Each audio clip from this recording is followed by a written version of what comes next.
So is Urban Meyer going to turn Jacksonville around?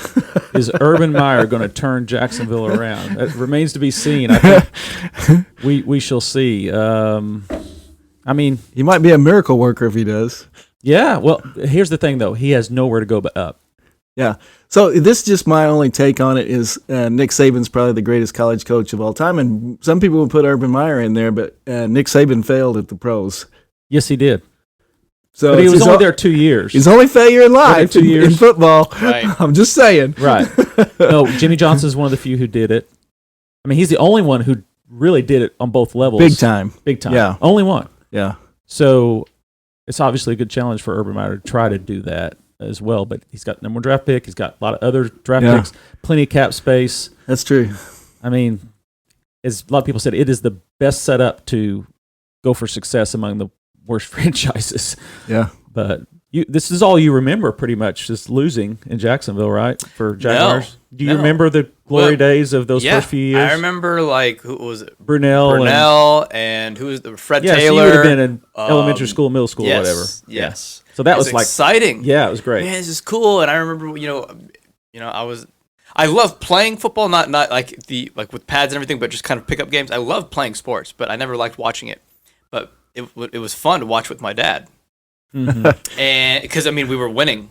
Since we've just lost all the time, it's like I'm not watching the game. This is boring. This is So when they lose all the time, it saps the spirit away from you. You're just like, there's no fun in this anymore. I know we're gonna lose. Yeah, and you were winning, and you thought you could do better, so you got rid of your coaches, and that hasn't worked out very good for you guys since. It's kind of like Tampa Bay when they thought Tony Dungy. When they couldn't win a game, and then Tony Dungy comes there, and then they start winning, but they don't win the Super Bowl, so they fire him, and then it's just been downhill ever since. Well, they won the Super Bowl the next year, right? Yeah, with his team. With his team. John Gruden came in and won it, right? But then Dungy got his at Indianapolis. I think he was pretty successful there, too. Yeah, pretty successful. Pretty good quarterback, Yeah, a little bit of help there with Peyton Manning. Doesn't hurt to have pretty Peyton nice Manning. guy, too. But see, a lot of people are saying that Trevor Lawrence is kind of like Peyton Manning. He's got that. We'll see. He's got the intelligence. He looks like a quarterback. There's no doubt about it. But yeah, he looks like he's designed for the pro game too. Whereas a lot of these other guys can excel in college, but their game doesn't translate to the pros near as well. So, it's going to be exciting times to see if this happens in Jacksonville over the next few years. But who knows? Hopefully so. It's funny because they started in '95. In '96, they went to the AFC Championship game in their second season. Jags. Mm-hmm. And then I'm saying they because I didn't live here yet, and I wasn't a Jags fan yet. But they had a nice run there those first 5 years of making the playoffs, and really 99, they only lost to one team all season, the Tennessee Titans. Mm-hmm. They lost 3 games to the Titans, 2 in the regular season and 1 in the playoffs. Titans went to the Super Bowl and came that close to beating the Rams. Very close. Well, it wasn't that the year also that they got to the Super Bowl because the miracle in Music City. Yeah. With that, was it a forward pass or was it a lateral? Yeah. And he ran it all the way on the kick return thing. So exciting stuff. I don't know. We'll see. What's your think? Is Urban going to bring us? Will we get to the Super Bowl? This is how far removed I am from the Jaguars. I have no clue what's going on. Did you even know what we're talking about here? No. So it's Jacksonville. The Jaguars are a pro team. What sport do they play? Football. No. Well, yeah. So I'm over here I'm just gonna fake it till I make it. Right. You know who Urban Meyer through is? contact. Well, it's always been my strategy. Urban Meyer is a college football coach. Right. You know who he coached? He coached a college team. Yeah. He coached the Florida Gators to 2 national championships. Then he went to Ohio State, and they won a national championship there. And then he retired. Some consider him one of the best college coaches. You've been listening well. It's called fake it till you make it. Right. You just pick up every context clue that you can. Right. So Rodney and I, we're a little more into following this. I would say a little bit more as an But I'm a Packer fan, so I mean, I don't know much about the and Jaguars. So am I. But I'm a Green Bay Packer fan. That's right. Yeah. Packers go Packers. Go Pack go, man. Yeah. We might be the best team this year. If our run defense will hold up through the playoffs. That's our Achilles heel, is the run defense. So we'll see. But You heard it here first. Right. Yeah. But who's your college team? I like SIU, man. I mean, okay, that's good. I like I actually like Alabama. I know not many people do, but I like Alabama. I used to like Georgia until they fired Mark Richt, and and I root against them. I shouldn't say that. A lot of my friends won't be happy with it, including my son, who's a big Georgia fan. But no, they've got a good team too. But I like the SEC. I think like Clemson. Not a huge Ohio State fan. Still like Illinois, even though they hardly ever win. But maybe they got some new things on their horizon there. So that's what we're hoping for those of us from Illinois. But I like Tennessee. Pull for the Vols. That's our team. I like Texas A&M, which wasn't a conflict when they were in the Big 12, but now that they're in the SEC, I have to pull for the Vols over the Aggies when they do play one another. But Texas A&M was the first big-time college football game I ever went to. I grew up going to SIU games. Your first love. But it was my sophomore year of college. I was in West Texas, and I went to see an Aggies game at Texas A&M, sat in the student section, went to the midnight yell practice before and all that stuff, and really just fell in love with all that they stood for, their traditions and all that. It was very exciting. They beat Houston that year.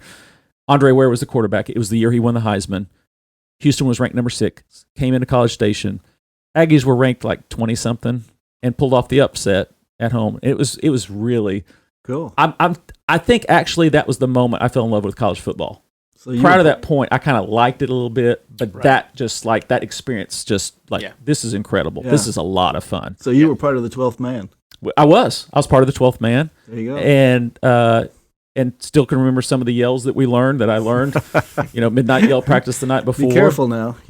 We're being taped here, so watch true. some of those yells. Right. Family friendly. So I've been an Aggie fan longer than I've been a Tennessee Vol fan, but now I'm really diehard Tennessee fan, which is hard to be lately. But I came into it right when they were leading up to their national title. Met my wife, from East Tennessee, and went to a game there and all that. Saw Peyton Manning play. Yeah. In Neyland Stadium. And you guys had Lane Kiffin for a while. For 1 year. Yeah, but I'm actually a big Lane Kiffin fan because he's become a born again Christian. I don't know if you knew that. I did not know that. Yeah, he's really changed. Wow. And I'm cool. really pulling for him now. He was young and like a lot of us, not such great choices there, but he can coach. And he can. Now he's got his life kind of turned around, so very cool. It's pretty exciting. Now he's down here. Is he still in Florida down here? He's at Ole Miss. Oh, he went to Ole Miss. Yeah, forgot about that. They beat Indiana in the they did bowl they were in, and Indiana's I thought would really whoop good. all over them. But they played Alabama tough. I mean, in the fourth quarter, it was 44-42 at one point. Wow. I mean, he's come the closest to maybe beating his. He really played him the best game, probably. Yeah. So. I don't know. I always liked him because I thought he was funny. Oh yeah, I like Steve Spurrier because I think he's got that dry sense of humor. Yeah. They're entertainers as well as being coaches in terms of the media and all that. They did. Yeah. That's one thing. Spurrier always made it fun, even though I couldn't stand him because he was with the Gators and I'm a Tennessee fan. Spurrier made it interesting in his press conferences and all that stuff. So Kiffin's similar. He likes to stir things up. He certainly did it at Tennessee. So speaking of.